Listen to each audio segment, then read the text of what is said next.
Hello everyone. In this video, I'll show you some easy ways to fix Valorant crashing on PC. You don't need to install any apps or files from third-party websites.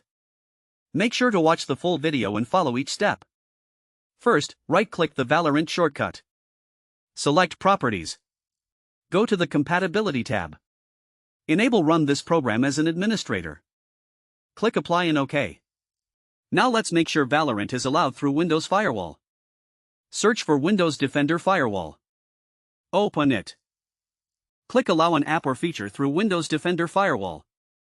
Click Change Settings. Then click Allow another app. Select Browse. Go to the drive where Valorant is installed. Open Riot Games. Then open Valorant. Open Live. Select Valorant.exe. Click Open. If you see an error saying this app is already added, that's normal. In my case, Valorant is already in the list, so I get this message. If Valorant is already in the list, make sure both private and public are enabled.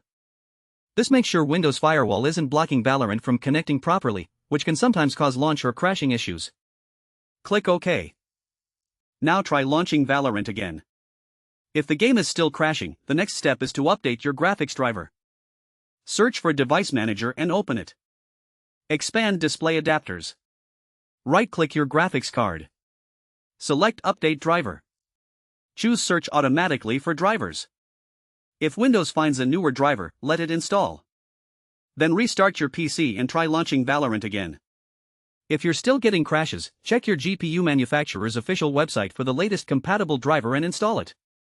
Hopefully, one of these methods fixes the crashing issue. If you're still facing any error, let us know in the comments and we'll guide you. If this video helped you, leave a like and subscribe for more Valorant fixes. Thanks for watching.